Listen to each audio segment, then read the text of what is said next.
The air in Berlin during the summer of 1945 was a thick gruel of dust and despair. For Liesl Brandt, its taste was the only constant.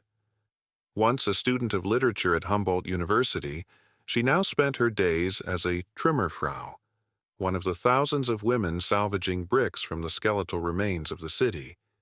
Each brick she cleaned was a tombstone for a life she once knew. The ghostly silence of the ruins was broken only by the clatter of falling masonry and the distant rumble of American Army jeeps patrolling the sector. It was amidst this bleak reality that she found the advertisement, tucked away in a tattered copy of a newspaper circulated by the Allied authorities.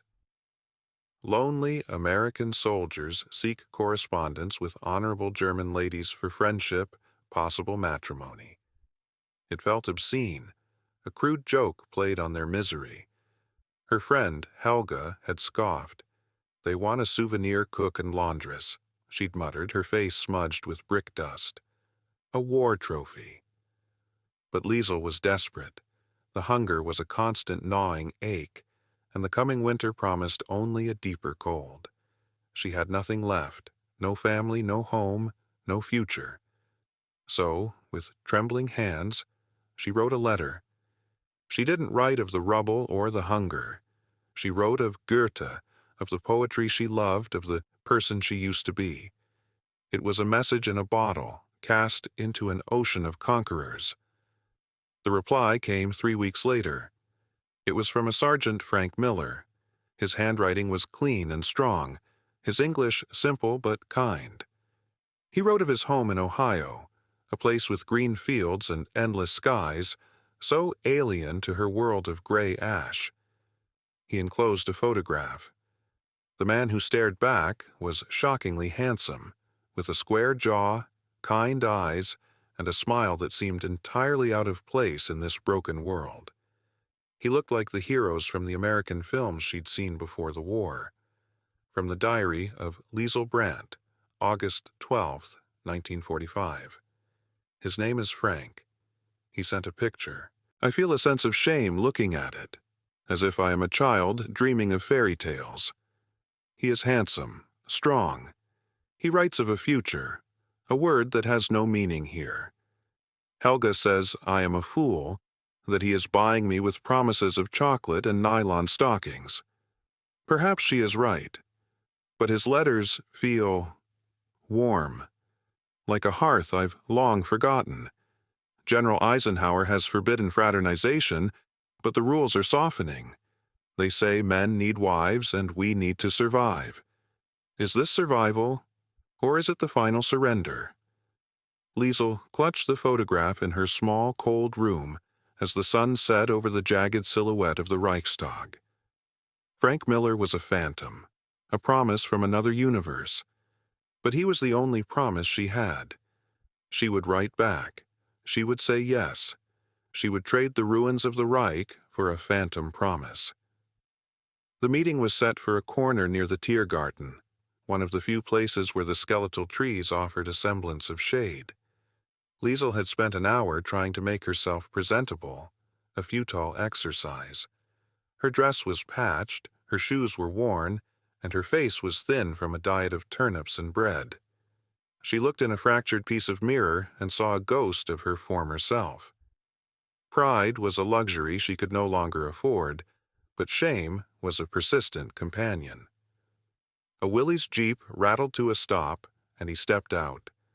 The photograph had not done him justice. Sergeant Frank Miller was taller, broader, and radiated a vitality that seemed almost aggressive in the anemic Berlin landscape. His uniform was clean, his boots polished, and he smelled faintly of soap and coffee, the scent of a different world.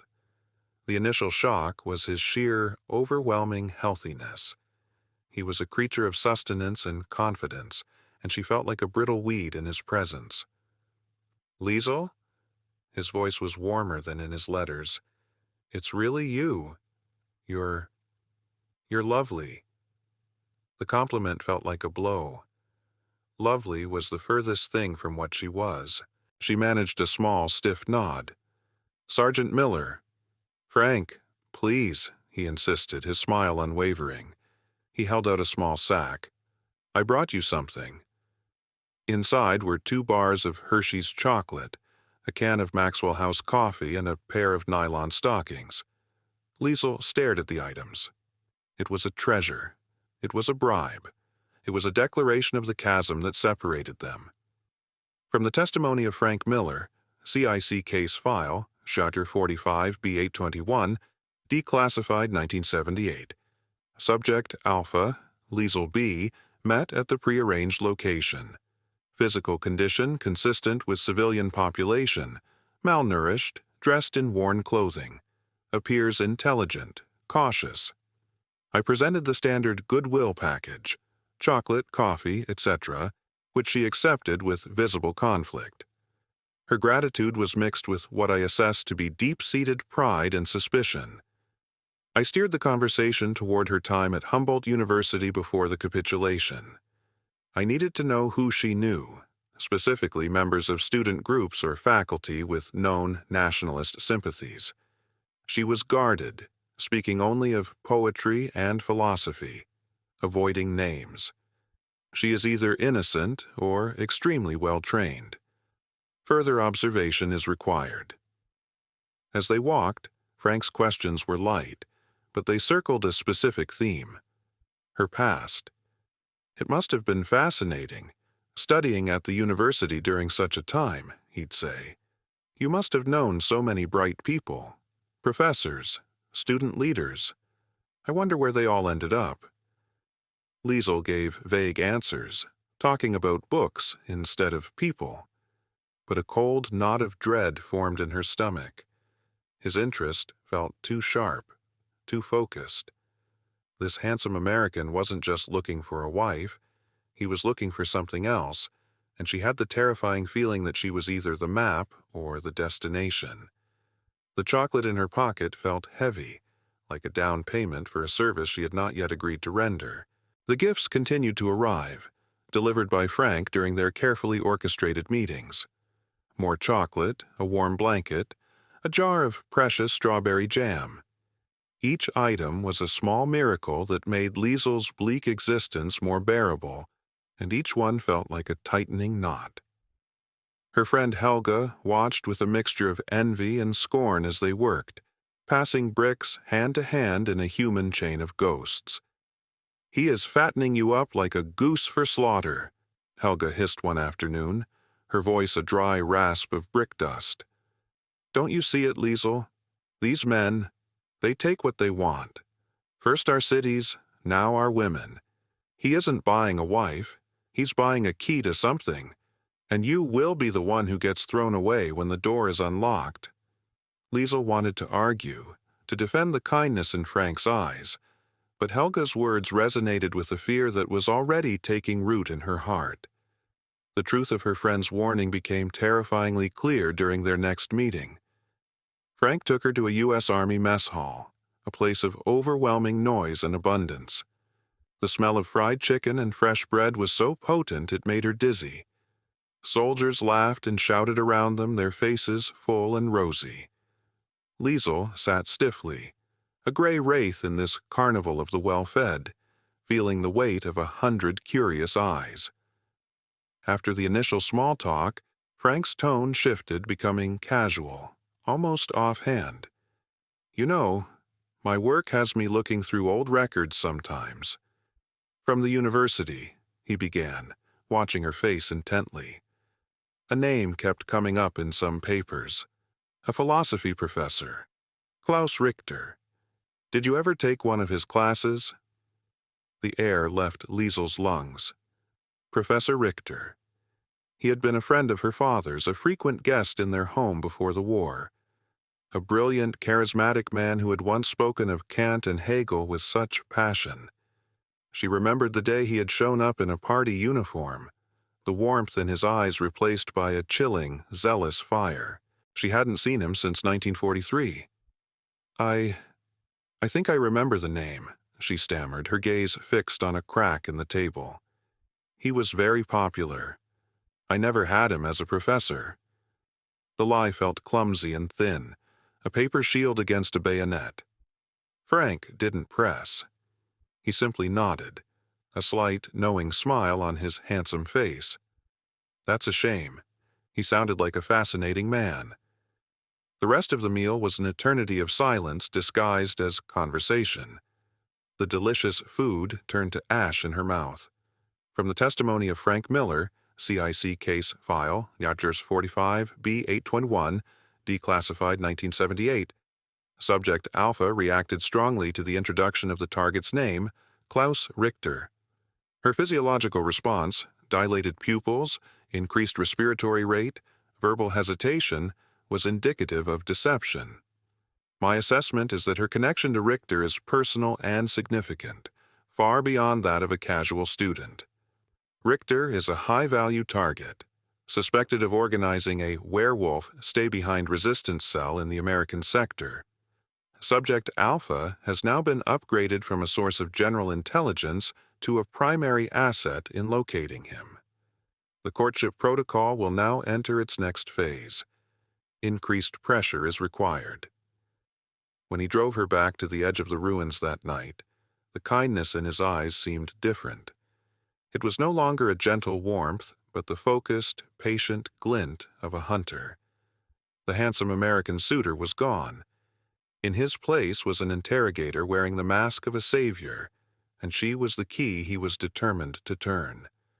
The change was swift and cruel. 2 days after her dinner with Frank, Liesl was reassigned. No longer was she part of the rhythmic, almost communal work of the brick brigades. Her new job was solitary and grim, sifting through the debris of a collapsed apartment block on the edge of the American sector, searching for personal effects to be cataloged. She spent her days on her knees in the damp rubble, her fingers numb as she pulled out bent silverware, shattered photographs, and once, a small mud-caked doll. It was a scavenger's work, a job for the forgotten. Helga's words echoed in her mind. He will throw you away. He found her there, a week later. There was no jeep, no smile, no bag of coffee. Sergeant Frank Miller appeared like an apparition in the gray drizzle, his uniform dark with rain, his handsome face set like stone. The mask of the suitor had been discarded. "This is unpleasant work," he said, his voice flat and professional. It wasn't a question. Liesl didn't look up, continuing to pull at a length of rusted metal. "We all do what we must to survive, Sergeant." "I can get you out of this," he said. "Not just this pile of rubble, all of it. A visa, a ticket to the United States, a new life, Liesl, a real one." She finally stopped and looked at him, her eyes burning with a cold fury. In exchange for what? More poetry.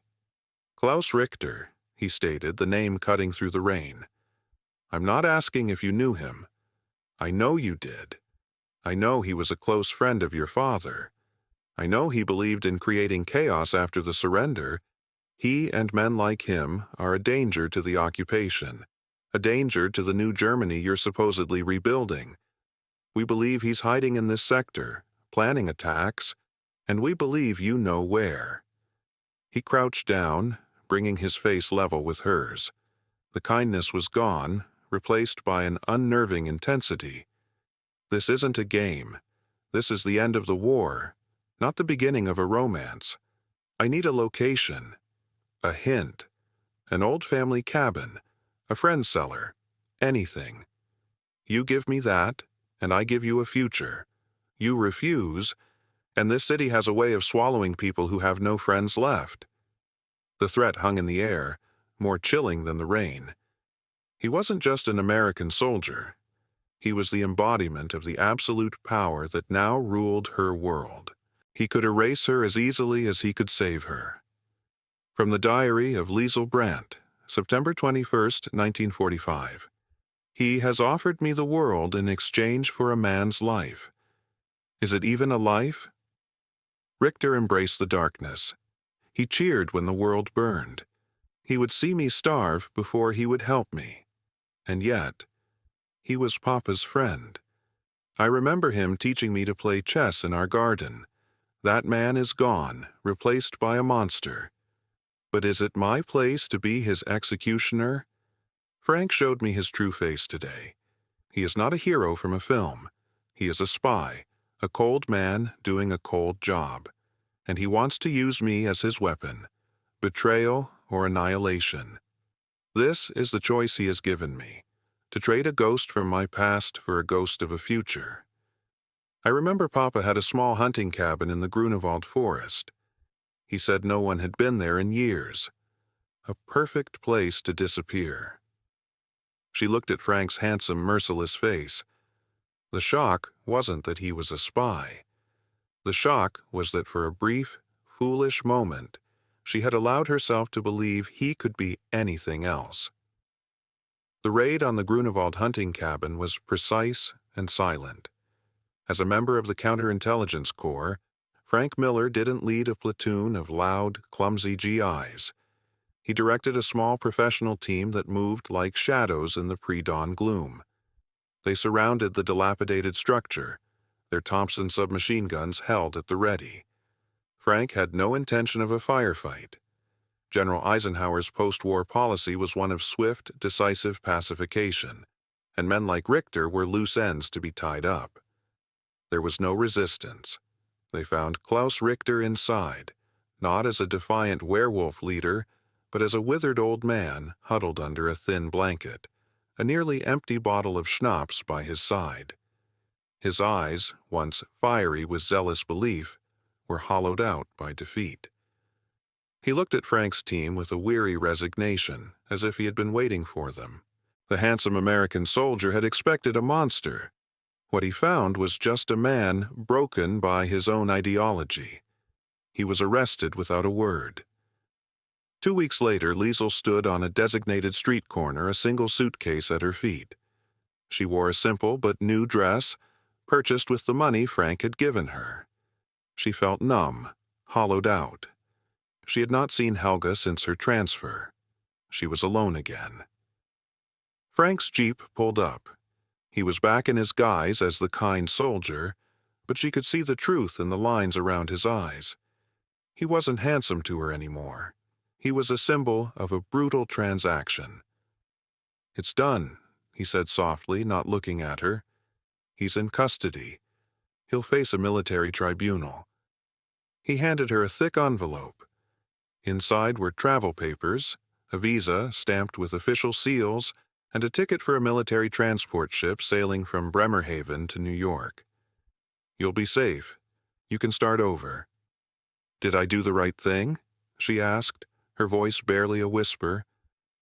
Frank finally met her gaze. For the first time, she saw something other than professional calculation in his eyes, a flicker of weariness, perhaps even regret. "He chose his path, Liesl. You just chose yours. Survival isn't always pretty." He paused. "My name. My real name is Frank Keller. I was born in Milwaukee. My parents were from Stuttgart. They left in '33. I speak German. That's why I'm in the CIC." The confession was a final small offering. It changed nothing, yet it meant everything. He wasn't the Ohio farm boy. He was a son of Germany, sent back to hunt its ghosts. Declassified after action report, CIC agent Frank Keller, October chapter 5th, 1945. Target Klaus Richter successfully apprehended based on intelligence provided by Asset Alpha, Liesl B. The stay-behind network has been effectively neutralized in this sector. Asset Alpha has been exfiltrated as per protocol. Her cooperation was instrumental, secured through a standard courtship for information operation. No further contact is authorized. Recommend commendation for the asset's unwilling but crucial role in ensuring Allied security. The human cost is noted. Liesl boarded the ship a week later. As it pulled away from the shattered German coastline, she stood on the deck, the cold sea spray on her face. She was surrounded by other war brides, their faces filled with nervous excitement as they chattered about their handsome American husbands waiting for them. They saw saviors. Liesl saw Frank Keller, the man who had traded her a new world for a piece of her soul. She was not shocked by his handsomeness anymore. She was shocked by the brutal reality it had concealed. She was sailing toward a future bought with a lie and a betrayal, leaving the ashes of one life for the uncertain promise of another. The American dream, she now understood, had a dark and complicated price.